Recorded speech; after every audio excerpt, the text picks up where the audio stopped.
Looking to bet smarter?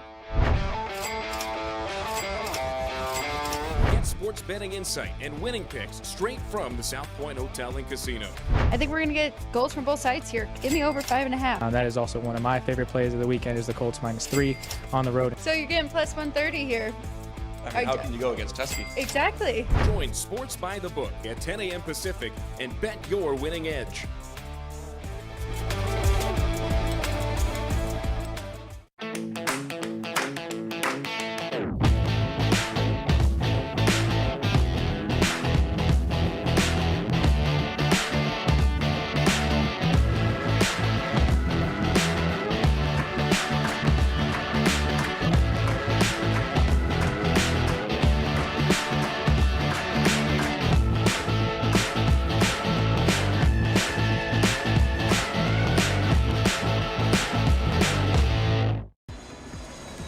Heading to Las Vegas to catch the action at Allegiant Stadium?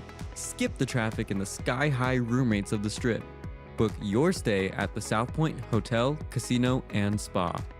The South Point is located just 7 miles away from the stadium, and it's a quick trip up the freeway, making it an affordable rideshare or taxi ride. And don't worry about getting here when you land in Vegas. We offer a convenient airport shuttle to get your getaway off to a stress-free start. Shuttles are also available on Raider game days for a small fee. So whether you're rooting for your team or seeing your favorite band in concert at Allegiant Stadium, South Point Hotel, Casino, and Spa is your ticket to all the excitement.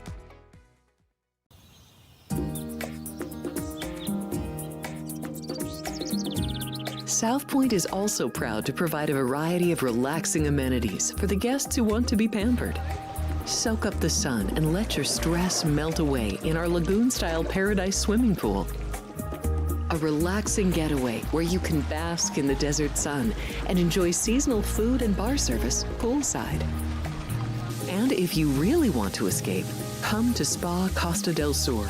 From couple suites to a co-ed wet area, our spa caters to business and leisure travelers who want to unwind and elevate their senses. A visit to one of our spa's steam, sauna, or whirlpool treatment rooms will leave any guest feeling like they can take on the world. Are you ready to lock in your bets and cash in on the games this weekend? Get weekly football winners from Alex White, Chris Andrews, and Vinny Malulo. I did take the dog 3.5. I'm going to stay with the Colts here. That's definitely going to be one of my plays. If the Bears have turned the corner, they have to take care of business in this game. Yes. Tune in for behind-the-book perspectives you won't find anywhere else. Well, if you're looking to bet the under, you're going to get a better number. The wise guys are certainly not going to play the favorites. I know if it hits 7, don't blink. Maybe that's what bettors are waiting for. Every NFL matchup, every college game that matters, the spreads, the stats, and the smart money plays. Is there a way to bet against both teams? Get your winning edge with Football Frenzy, streaming on YouTube every Friday at noon Pacific.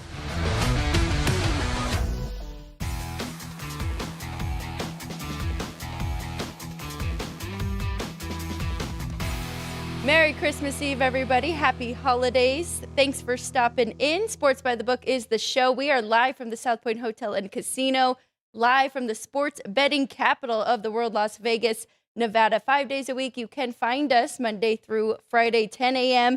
Pacific time. And then on Fridays, we have a 2-hour special Football Frenzy each and every week with the bookmakers here at the South Point. So covering just about every sport we possibly can. So please, if you are not subscribed yet, hit that subscribe button and start following along with us, trying to give out winners each and every day. There were the hours for all of our shows that we do here at the South Point studio. I'm Alex White alongside Ryan McCormick, host and producer. He's got his, I won't even call that an ugly sweater. He's got his festive sweater on. It's hideous. There's gingerbread man and candy canes, and I forget what this flower is called. Poinsettias. Yeah. But no, yeah. Ultimately, yeah. Fun Christmas Eve.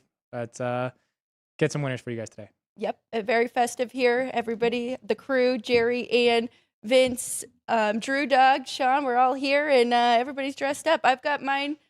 I mean, giving a free plug here to Barstool, but it is a good sweater. All I want for Christmas is the over. Kind of works because I do like the over in the bowl game tonight, and that is a tease. We will break that down. But first, as always on the show, we'd like to do a little recap, and Ryan does a great job with that. So, Ryan, 3 bowl games yesterday, and I'm going to be honest, right now, I'm feeling good about the raw power ratings because they've been good. Steam on Louisville, and then Toledo still ended up covering that in that fourth quarter. Pretty wild game there. Western Kentucky wins outright. But UNLV, a little bit of a homer pick there, and I'll be honest, did not show up. They forgot that they were playing in that bowl game yesterday. So let's go through those bowl games and then the rest of the action yesterday against the spread and the totals. Yeah, so you talked about a few of those bowl games. The underdog covered in all 3 bowl games yesterday. So 0-3 were favorites against the spread in the bowl games. Favorites were 1-2 straight up, and totals were 1-2 in those games. 2 unders, 1 over there in the 3 bowl games played yesterday.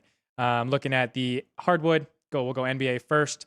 Favorites went 8-6 straight up, 7-7 against the spread, and totals were 6, 7, and 1.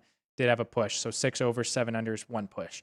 And then men's college basketball, 11 total games. Favorites went 8-3 straight up, 4, 6, and 1 against the spread, and totals were 5 and 6. And then in the NHL, favorites were 6 and 7 straight up. 7 puck lines were covered, not by the Minnesota Wild yesterday, so I had a losing pick there. 3 of which were reverse puck lines, and totals were 6 and 7. And for the players that like to play either home teams versus road teams, the away teams won 40-39 yesterday. Could have gotten plus 251 as the best price available playing the road teams in yesterday's big slate in the NHL. And the Grand Salami was priced at 80 total goals. 79 total goals in the NHL yesterday. So got even money here at the South Point if you took the under on the Grand Salami. You and I typically don't play that, but there are plenty of people that do enjoy playing that bet just because you get to play the whole slate. So I got to say, it's a terrible, brutal loss if you had the over, because if you were banking on those last few games with Colorado and Utah, I mean, getting more goals than just one in that one, or, well, the Kings in Seattle, I did like that under. That was a low total there at 5.5, but Vegas helped you out too with 7 goals of their own, and I wouldn't have counted that in there. So, yeah, pretty brutal. Both the Knights and the Rangers scored touchdown in their game yesterday. Yeah, so I had that under. Helping there with the over, or almost getting to the over. But there was a stat out there via OptaStats. Last night, the Panthers outscored the Hurricanes 5-0 in the third period. The Rangers outscored the Capitals 5-0 in the third period. And the Canadiens outscored the Bruins 4-0 in the third period. Also, all of which were the road teams. So it's the first time in NHL history that 3 road teams outscored their opponents by at least 4 goals in the third period on the same day. So played the wrong team there, outscoring just a point of the Minnesota Wild not being able to get it done yesterday. The 2 goals that they allowed to the Predators during regulation were on the power play, and the overtime goal is 3-on-3. So they did not allow a single goal with 5 Predators on the ice, but couldn't get it done shorthanded. Those are always some of the toughest losses, really. I mean, just those power play goals that got you there. But remember that note about road teams, because, of course, tomorrow in the NFL, we do have 3 games, and we have 3 road favorites. So I was thinking back to our Thanksgiving games where we had 3 of them, and all 3 road teams covered. Yep. So we've talked about that before, and kind of during the holidays, it's toughest for the teams that are home because they still are expected to participate and be involved in the family activities, where the road teams, it is a business trip, right? And they're kind of away from all of the outside noise. So Exactly. I think that'll be interesting as we dive into those 3 games. But let's go ahead and start off with the bowl game tonight. A lot of storylines here in this one. I am looking forward to it. I mean, high expectations from the game last year where we had 6 overtimes with South Florida. But I do think I'm going against the steam in this one. It opened a lot higher, opened 55.5, and it's been bet under. It hit 50.5, but now we're starting to see that over money come in again, Ryan. But I think we're going to get points in this one. It looks like most of the players are going to play in this one. Hawaii hasn't played at home in this Hawaii Bowl since 2019, so they'll be very excited to be there. Good offenses from both sides, and I know Cal doesn't have their former head coach and already hired somebody new, but it will be the interim, Nick Rolovich, who stepped in, the OC. And he actually is very familiar with Hawaii because he coached there before. So that's part of the storyline too, but we'll get both starting quarterbacks. So yeah, I'm looking forward to this one.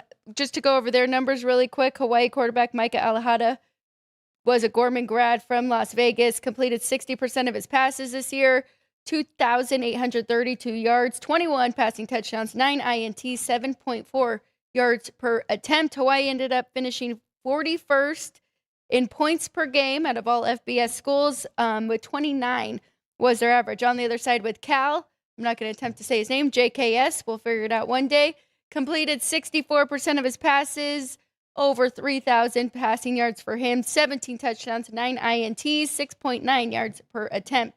So they did end up finishing 84th in points per game, which is not great, averaging just 24, but did play a pretty tough schedule. So I think they will be able to get some points on this Hawaii team who allowed an average of 25 per game. So that's my case there for the over, Ryan. I don't know if you had anything in this one or maybe just a little pizza bet here just to have some action because it is the only game we have tonight. Yeah, it is the only game we have tonight. And you talked about the steam going on the total, opening 55.5, dropping as low as 50.5, and we're climbing up a little bit here now to 51.5. But we've also had heavy steam on the side in this game. We opened with Cal as the 3-point favorite, 2.5, 2, 1.5, 1 pick. Now Hawaii -1, and now at 1.5. So I know we were kind of talking about it before show. Do you like anything on the side?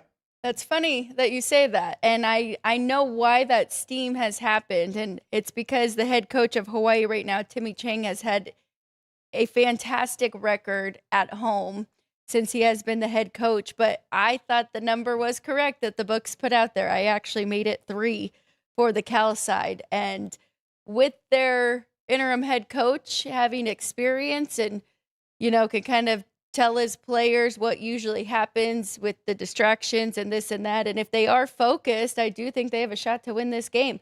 I don't know if I want to jump in at 1.5, maybe just a little flyer for Cal to win outright. But I feel wrong betting against Alejado, who is a Vegas guy and played here at Gorman.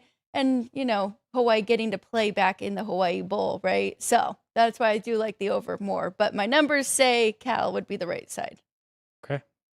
Yeah. No play for me in this one. But I like it. I like taking the chance, getting the unit back rather than having to lay a vig. So yeah, especially if your numbers say Cal -3 and it's gotten to this point.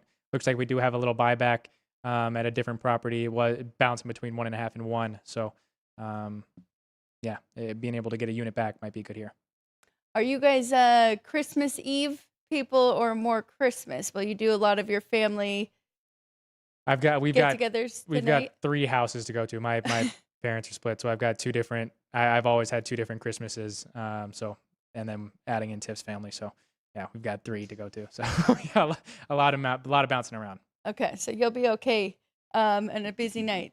But keep an eye on this game. I think it will be a good one. Everybody who is watching tonight. But yeah, that's all. I'm going to go with the over as my official play, but I do like Cal. I'm glad that you did bring that up. Let's go to the 3 games tomorrow. We'll go through these 3 kind of quickly, give any thoughts and bets in these, and then we'll go through the awards market before we get out of here for the day. Probably a quick show, as I mentioned. We'll be back Friday, though, at noon for Football Frenzy with myself, Chris Andrews, and Vinny.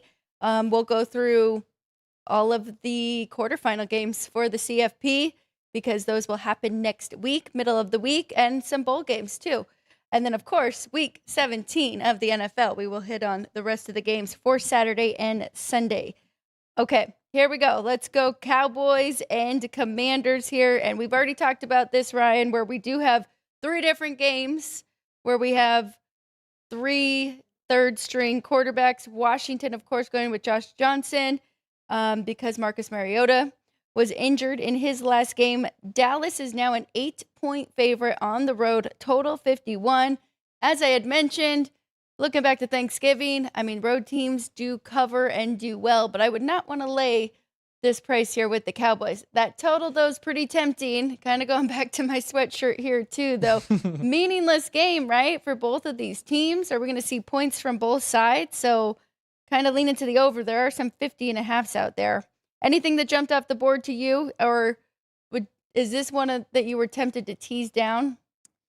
Not tease down. I'd be more tempted to tease the Commanders up to get 14. Yeah. Now that we are here at 8, I did like the Cowboys much more at the opening number at -5.5. But now that this team has taken it all the way to 8, I think it's a little late here to be laying it with the Cowboys, especially because neither of these teams really have anything to play for. They're playing for pride, and Dak Prescott's talked about, like, it doesn't matter if they're eliminated. They're going to go out and try and play winning football, and have some pride in what they do as their profession. So, we're going to get a tough fought game from both of these sides. It's a division game. It's going to be important for the culture of these teams. I do agree with you that we should see some offense. I would just think that the defenses will stand up. The Commanders' defense did okay last week against the Eagles, who are a little bit more dominant on both sides of the ball, a little bit heavier, a little stronger than the Cowboys are. So I would lean more to the under now that we're here at 51. But Christmas Day, they're going to be looking for sparks. But yeah, I don't have anything here. I think I am going to go with the over. I don't hate that teasing it up to 14 either, because even factoring in, well, I got to make sure I took enough from going from Jaden Daniels to Marcus Mariota, now down to Josh Johnson. But I do think that number is a little bit too high here on Dallas. I don't trust Washington's defense. I do think that Dallas is going to score. Looking at another book in town here, Cowboys team total 29.5 and Commanders 21.5. So it's kind of telling you they are expecting points from both sides. We've seen the Cowboys struggle, right? Couple really good games defensively, and then it's been a downhill battle there. That is why I'm looking at the wrong thing there. So I did want to get opponent yards per game. Washington, second to last, just in front of Cincinnati, giving up an average of 382. And then Dallas is 30th in the league at 380. So, yeah, I think Dak Prescott might have a really good game here. And I don't know what to expect from the Commanders, but I think that they should be able to get some points on the board as well. I do not hate it. And, I mean, where we see a little bit of 8.5s popping up in the market. There's even a 9 out there now. So it looks like we're going to continue to move that way. Don't play the Commanders just yet if you like that side. This might, by the time we get to kickoff tomorrow, I don't know if we'll get to 10, but we might get to 9 here at the South Point. Is there anything, I mean, I'm trying to see injury report, making sure that some of the other skill players aren't going to be sitting out as well, but I don't see anything. So that maybe it's just Dallas is a very heavy bet team. Yeah, and it probably just playing against Josh Johnson, not really being able to trust anything that the Commanders' offense is going to be able to do. And yeah, people are much more inclined to trust the Cowboys' offense with Dak Prescott, George Pickens, CeeDee Lamb. So Javonte Williams, I definitely trust that the Cowboys will be able to score in this game. It's just a matter of will the Commanders be able to keep up. And I think that at that point, yeah, you're playing the number, getting them as many points as you can if you wanted to tease it up tomorrow. But I wouldn't want to, especially with these two teams not really needing it. Yeah. I do think it could be a good prop day, though, looking at some of the Cowboys. Yeah, especially incentives-wise, we're getting towards the end of the year. True. Remember that the guy that I kind of shout out on Football Frenzy is at Cody Brown Bets. he posts a whole list of incentives that guys are going for on Twitter. So at Cody Brown Bets is a good look there. All right, let's keep it going to the next game on the board, a division rivalry here between the Lions and the Vikings. The Lions, the only team that lost at home already this year to the division opponent they're facing. So here they are against the Vikings, have a chance for revenge. I will just throw out from Action Network. They do a great job over there. And Chris Andrews has said this a lot. Must win means must not be very good. And historically, it has been very profitable to fade teams that need to win at the end of the regular season. Since 1990, eliminated teams playing teams that need to win over the final 2 weeks of the regular season have gone 108, 69, and 4. That is 61% against the spread. So I liked the Lions a lot early in the week. Will not be laying a big number with them, though, so might find a dance partner for the Lions just on the money line, because I do think they get it done. I do think they still have a shot to make it into the playoffs, have to take care of business here, and are pretty fortunate they got Max Brosmer on the other side, undrafted third-string quarterback here for Minnesota. Now, with that being said, Ryan, and I think we've talked about this off air too, Minnesota's defense has looked a whole lot better as of late. And we know that they were really good last year under Brian Flores, and now we're starting to see that again. Yeah, and something really important to the defense is not having to be on the field a ton. And that's something I don't think we're going to be able to trust with Max Brosmer being under center for the Vikings and not J.J. McCarthy. And that's why we've seen the number move from where it opened at 6 to now laying over the touchdown at 7.5. So at this point, I can't trust with the Vikings, but the number that you laid out, the 61% cover rate, is taking the dog against the team that needs to win. Yes. The dog loves playing spoiler in those situations. So, if you like the trend, don't fault you. I just won't be playing it because can't trust the Vikings with QB3. I love that that point too, because the other thing about the Lions offensively, they rely on the explosive plays, right? So they can go down and score pretty quickly when all things are working. So yeah, it could be pretty brutal there for Minnesota. So I do like the Lions. Just got to figure out what's the best way to play it if I want to tie it up with another team on a teaser or just the money line there at -340. All right, let's go. Last but not least, Denver Broncos, Kansas City Chiefs would have been a fantastic game, but the Kansas City Chiefs will not be in the postseason this year. Denver still trying to win the West. As we've talked about previously, Kansas City has done it 9 years in a row, and now it's going to come down between the Broncos and the Chargers, but Broncos are in the driver's seat, right? So they've got to just win these next 2 games. 13-point favorite. And if you remember last year, week 18, Kansas City rested all their starters. The Broncos needed that game, and they shut out Kansas City in week 18. Will that be the same? I don't think so. I think that they'll still have a lot of pride here. It's a big number, but I was talking about early in the week going maybe team total under for the Chiefs, and it is 11.5 for the full game for Kansas City. What do you think for this one? What do you think the best play would be? It would be to play the Broncos. Again, they don't need to cover the spread. They just need to win the game. They can't clinch the 1 seed in the AFC this week. They'll need to do so in week 18, but they can clinch the AFC West if they win here and the Chargers lose on Saturday against the Texans. So need a little help to be AFC West champions, but got to get it done by getting a win here.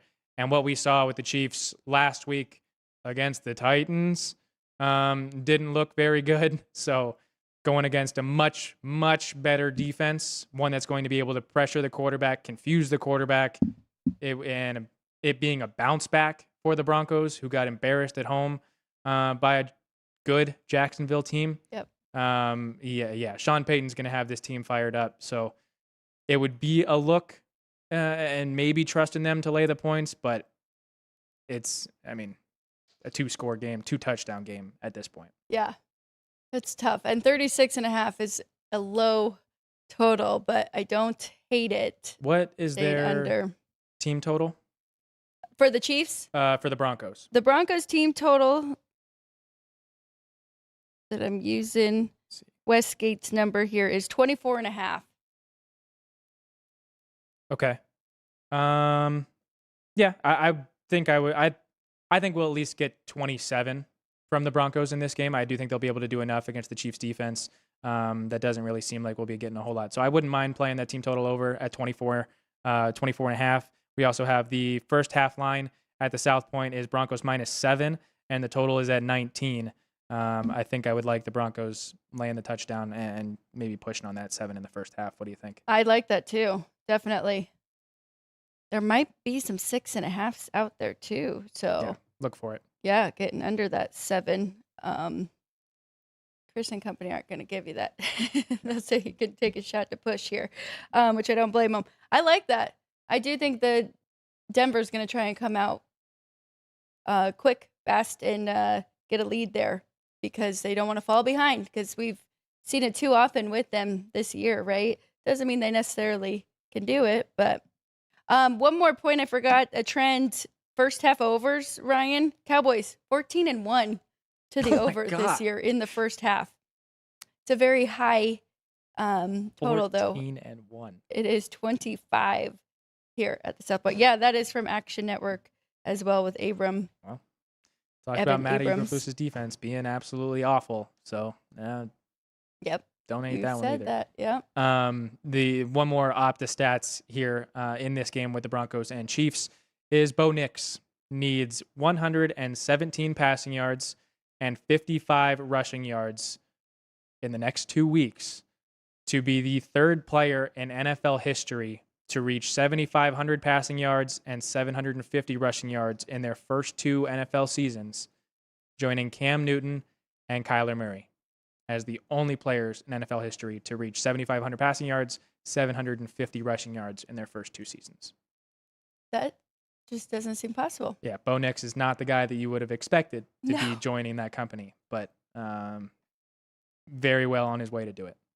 But really, I mean, just thinking about the last 2 years, it has been the most steady and consistent through that span, right? Where Jaden Daniels was just really up for that first year and now kind of a sophomore slump, but also injuries. Yeah. So it could make sense there and has actually gotten to play most of those 18 weeks each year. So the way to probably play that, you're not going to be able to get 117 passing yards for Bo Nix, but the way to play that would be to play his rushing totals over week. these next 2 weeks. Yeah. Yeah. Unless he gets it. And then, I mean, they will be playing for something next week. So Yeah. it's not like they'll be resting him, but yeah, his rushing yards might be the way to go.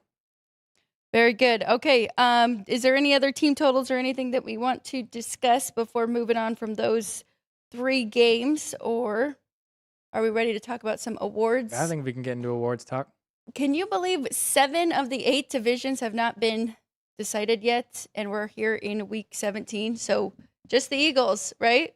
NFC East. Yep. But besides that, I mean, this is some meaningful football down the stretch last 2 weeks. Yeah, good for the game. Allows more meaningful football in the final week of the year when we haven't gotten used to it or haven't really gotten to see it the last couple of years. Right. So yeah, good to have teams competitive this late in the year, and it makes for good games. Well, we're not going to necessarily talk about bets that we want to make because we know it is week 17 and you kind of missed the best of it, but you are going to update us if there was any big mover. So let's start with the MVP award. And I mean, really, we've been talking about Stafford, Drake May, and then Josh Allen kind of having a shot there.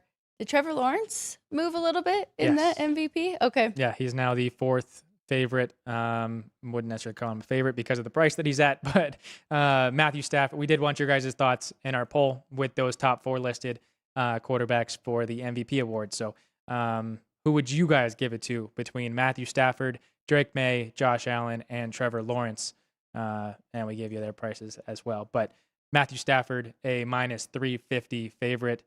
Drake May, a +340 over on FanDuel, best price available. Really, all the next guys' best price available is over on FanDuel. Josh Allen, 30-1, and Trevor Lawrence, 75, and everyone else is at triple digits. All right, let's go over to Coach of the Year, which I'm very interested and excited to see who actually wins this, because I think there are so many deserving candidates this year. Yeah, we got plus prices on everybody still available, plus some eliminated and terminated still on the graphic, just to have a little fun here. But yeah, Mike Vrabel is still your favorite to win Coach of the Year. Best price available is $165 over on FanDuel, followed by Kyle Shanahan plus $330, who jumped Mike McDonald at plus $440. Ben Johnson jumps Liam Cohen at $650 and $750 respectively, respectively. Sean Payton at 40, and then everyone else triple digits that's still available. Wow. The interesting thing there to me is the fact that Kyle Shanahan jumped Mike McDonald. They do have the head-to-head next week, so that ultimately will be what decides who is going to be behind Mike Vrabel. But certainly we'll have a lot. There's a big conversation between all of those guys in the top five. The expectation with Vrabel and Ben Johnson going in, Liam Cohen not necessarily getting the respect of doing it in Duval, and then Kyle Shanahan. The Niners were a Super Bowl favorite going into the year, and no one foresaw them having to deal with the injury issues that they did. So Kyle Shanahan had a much larger price to begin the year. And that's kind of why he's now the second favorite, is because of everything that they've had to go through. And if they ultimately get in the 1 seed, he has a pretty good argument to it because of those injuries. The only thing I disagree with him is we talked about to start the year their strength of schedule, right? And having a pretty manageable and easy schedule. But it is being talked about a lot on national media shows about that he should be in the conversation. So I'm really not surprised that number dropped. But I mean, to pass over first-year head coaches like Ben Johnson or Liam Cohen and what they are doing, I don't know. I don't know if I completely agree with that. But as I said, a lot of deserving candidates this year, which makes it really fun. And come down to the end here, week 18. All right, where do we want to go next? Is there any others that we need to update? I mean, yeah, we can just show you guys where things are at with the offensive player and offensive rookie, and then defensive player and defensive rookie. Not necessarily going to have plays because those awards are pretty much locked up. But we'll start an offensive player of the year. Jackson Smith-Njigba is your favorite to win it. He is minus 160 over at DraftKings. Puka Nacua follows plus 155. Jonathan Taylor, Christian McCaffrey, and Jahmyr Gibbs are the only other guys in double digits. Christian McCaffrey, Jonathan Taylor, best price available is 12-1. Christian McCaffrey and Jahmyr Gibbs, both at 40. But yeah, it is pretty much a 2-horse race there between Jackson Smith-Njigba and Puka Nacua. Going to offensive rookie of the year, Travion Henderson is your favorite, plus 170. Emeka Egbuka follows at plus 250. Tet McMillan is 285. Jackson Dart, 575, and then everyone else is either double or triple digits. So kind of a 4-horse race, but it's honestly Travion Henderson's to lose. But with his injury on Monday night, maybe he'll get held back a little bit these next 2 weeks, trying to get him healthy for the playoffs. So maybe the door is open for the two NFC South guys. Jackson Dart, I don't think we'll have much of a conversation there. Going to DPOY, it's Myles Garrett's. I know I had talked about him not deserving the award, being on such a bad team, but there's no one else that deserves the award at all. Myles Garrett is 1 sack away from breaking the NFL sack record and should get it this week against Aaron Rodgers, unless we were joking around, saying that quarterbacks are just going to take the intentional grounding penalties and get rid of the ball, whether they're in the pocket or not, whether they're behind or whether they get it past the line of scrimmage or not, just to not be the guy that Myles gets the record on. And then defensive rookie, it is Carson Schwarzenegger's to lose. Pretty sad that the two defensive award winners are on the same team and they are such a bad team. So, but followed by Nick Manwari, plus 360 is best price available, and then James Pierce is 11-1, and everyone else is triple digits. So really just a 3-horse race there between the Kirsten Schlesinger, Nick Manwari, and James Pierce Jr. And then last but not least, comeback player of the year. Yeah. Sean, You got to say what you told Sean and I about CMC. So Christian McCaffrey is still the favorite to win comeback player of the year, followed by Trevor Lawrence, even though Trevor Lawrence is in the MVP conversation. I got to find where our chart is for a comeback. There it is. Christian McCaffrey is a minus $7 favorite. Trevor Lawrence best price available is 10-1 over on FanDuel. Phillip Rivers is 16-1. We might not even get to see him play another game this year. But between Trevor Lawrence and Christian McCaffrey, Sean was making the argument, why are we seeing a guy fourth in the odds for MVP and not leading the comeback player of the year race? Trevor Lawrence's injuries last year were with his ankle and his concussions. Christian McCaffrey was dealing with stuff in his Achilles and his knee. So much more difficult injury to come back from was Christian McCaffrey, also the workhorse for that offense. I get it. Trevor Lawrence leads the Jacksonville offense entirely. So, yes, a conversation would be had. That's why they're 1 and 2. But in terms of who came back from more, I would think Christian McCaffrey, and it's priced that way. So, and had to do it with 2 different quarterbacks this year. Yes, I mean, really, like equally had both Purdy and Mac Jones. So, I think it is his too. As Ryan had mentioned too, our poll question, the award potentially goes to. So please let us know who you think should get the NFL regular season MVP. Ryan, did you say who your MVP was? Have we talked about that? Well, if we're speaking truthfully, my MVP is none of the 4. It is my quarterback in Chicago. But of the 4, depending on how things play out, I do think Josh Allen has more of a conversation than the other 2 guys, or than Stafford and May, if things play out the way I think they will. Stafford not getting the 1 seed. I get he's been able to lead the league in touchdowns, has not turned the ball over. He has the best touchdown interception ratio of any quarterback in the league. But what Josh Allen adds to that offense, how important he is to that offense, in my mind, my logic, most valuable player, not quarterback for best team, which is why Stafford and May are where they are. So, yeah. I've always said that too, but I do get it. I mean, with Stafford's numbers, it would be very tough not to give it to him. Yeah. Right. Even if they don't have the 1 seed, but I mean, Drake May right there too. And just the difference from last year to this year and where the Patriots team is. So it'll be very interesting as we go the next 2 weeks to see if those odds move anymore. But yeah, if you are watching live, please jump in the poll question. We'd love to hear what everybody who is watching thinks. Okay, let's take a quick break. I said we were going to read the trivia right off the top, and I totally forgot. Do you want to do that first? Yeah, I'll read the trivia and give you guys maybe a chance to answer before we give you guys the answer when we get back. But today's ticker trivia presented by City Light Shine, available at Lee's Discount Liquor, Total Wine, and here at the South Point Hotel and Casino in Las Vegas, as well as Legends Editions special bottles there available here at the South Point. But it was a football question for you guys today. In a gift to football fans, the longest NFL game in history by game time specifically, was 82 minutes and 40 seconds, a double overtime playoff game between the Miami Dolphins and Kansas City Chiefs on Christmas Day, 1971.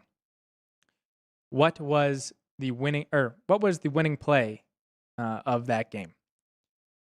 So we'll give you guys a chance to guess your answers, whether maybe touchdown, field goal, safety, anything like that.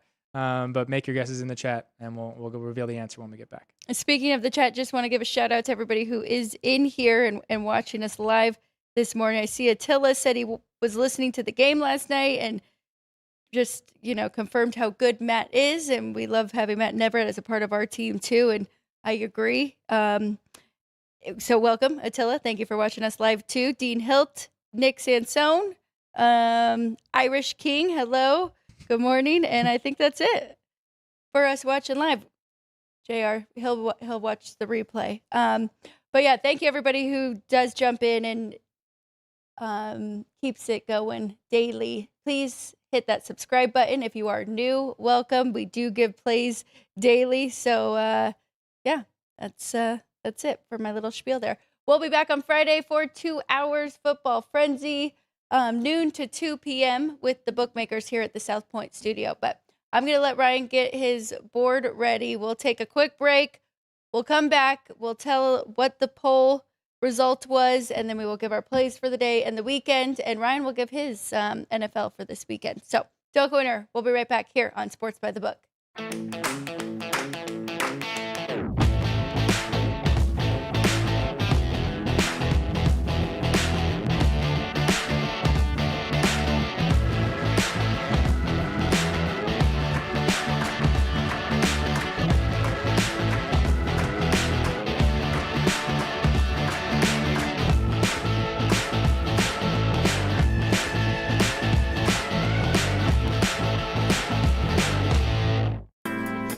We have 11 amazing restaurants featuring a wide variety for every price range and appetite.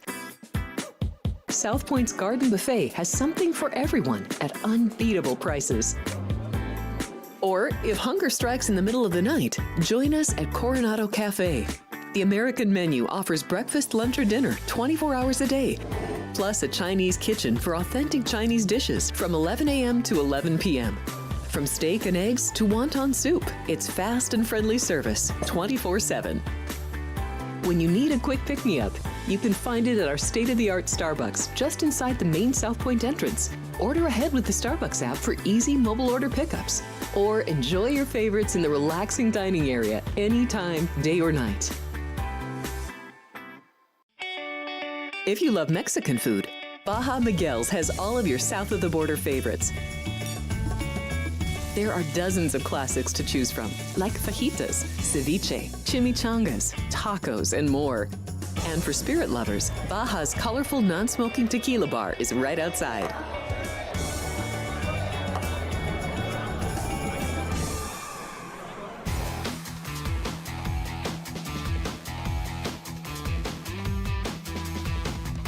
And we're back here live from South Point Hotel and Casino, Sports by the Book. Alex White and Ryan McCormick. Dean Hill had commented that UNLV seemed like the better team the whole game. Also said that hurt his bankroll. So I would just advise not betting too much on the bowl games because there is a lot that we don't know, right? We try and get as much information as you can. But I'm with you, Dean, because those unders in hockey hurt mine yesterday. So we'll try and get some winners moving forward here. And also thank you for watching the Ed Fang episode that we have, which is on the YouTube channel. So make sure you go and check that out. Does fantastic work over at the Power Rank and really puts in a lot of time. There's a lot of different formulas to come up with betting angles. So go check out that special. We dove into NFL, looking at the playoffs and the playoff picture, what we have right now. Pretenders or contenders in the NFL moving forward, according to Ed. All right, let's get to it. Let's talk about this poll that we just finished here and see where the votes go, Ryan. And then also it looks like Dean Hilt is the winner of our ticker trivia today. Yeah, Dean Hilt spotted the answer, gave us the answer at ticker trivia, but we'll first go over the poll. Our viewer, asking you guys your thoughts on who you'd give the National Football League Most Valuable Player Award to, and 55% of the vote would give it to the favorite Matthew Stafford, the Los Angeles Rams quarterback. So, but ticker trivia presented by City Light Shine, available at Lee's Discount Liquor, Total Wine, and here at the South Point Hotel and Casino in Las Vegas. Football on Christmas Day, 1971, the longest game in NFL history was played an 82-minute, 40-second double overtime game between the Miami Dolphins and Kansas City Chiefs. What was the winning play of that game? And Dean let us know that it was a field goal by the Miami Dolphins after a tie score of 10-10 at halftime and 24-24 at the end of regulation. Jaro Yepremian completed a 37-yard field goal in double overtime, winning the game 27-24 for the Dolphins.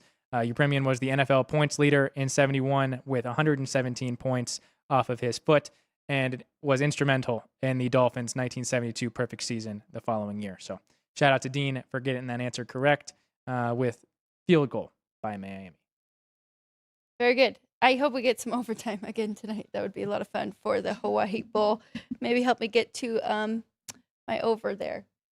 All right, that's it. Let's get to our best bets for the weekend. We will not have Ryan on Friday, so he is going to give us anything he likes for the weekend coming up as well, which he already did the last couple of days he's had on his whiteboard. But I'll start it off. I am going to go with the over here in the Cal and Hawaii game. I do think we are going to see points. I trust both quarterbacks. No real opt-outs to have to worry about. Hawaii does have one wide receiver, but they have plenty of weapons there. I'm going to go with the over in the Cowboys and the Commanders game tomorrow morning. Do not trust either defense. Think we'll get points from both sides. Think it'll be a big day for Dak Prescott. I like the Lions on the money line, however you want to play that, or a teaser. And I'm going to go with the Broncos and the Chiefs under 36.5. It's a very low total, but I think I'd rather go with the full game rather than the Chiefs under 11.5. But I think this Broncos defense is elite. And I think after that poor performance against the Jags, we're going to see the best of them tomorrow. So those are my best bets. Ryan, what are yours for tomorrow and for the rest of the weekend? So I still have the same plays on the bottom of my board as I gave you guys yesterday, but did put together a Christmas teaser for you guys to either follow me or yell at me when I get back next week. So taking the under, teasing it up to 57 in Dallas and Washington, taking the Lions down to -1.5, and taking the Broncos Chiefs over 30.5. So finding a middle there in Kansas City. And then Broncos team total over. Shop around, try and get the best number you can, but I do like it anything north of 24. Or if you can get 24, or think they will score north of 24. So if you can get it 24 or below 24.5, so I think I'm okay with. So yeah. And then going over the things I gave out yesterday, do like the Texans on the money line to get it done. So not only Chargers lose that game, Broncos win in Kansas City, they clinch the AFC West. I do like the Bills down now to 2. Was 2.5 when we were in show, and moved down to 2 as well. So Bills still -2 against the Eagles. And then a different teaser with Sunday's games. I like the Giants plus the 7 here in Las Vegas. The Bears getting +9 in San Francisco on Sunday night. And then the Rams getting it done, getting a bounce back spot in Atlanta on Monday. Teasing that one down to 2. So there's my board. And then for those of you that did not see, but we did do a deep dive. It's only about 5 to 10 minutes for each of those big games coming up with Houston and the Chargers and the Eagles and the Bills. So if you want to check those out on the YouTube channel as well. All right, that is it for us on this Christmas Eve. Thank you, everybody who is watching live. Thank you if you are watching the replay. We appreciate each and every one of you. For the entire crew, Sean, Jerry, Drew Dog, Vince, Ann, Ryan, myself, Alex White, Chris Andrews, Vinny, all of us, Merry Christmas. Have a great holiday. Everybody who watches and supports us, we appreciate you. So happy holidays to you and yours. We'll see you again Friday here on Sports by the Book for Football Frenzy.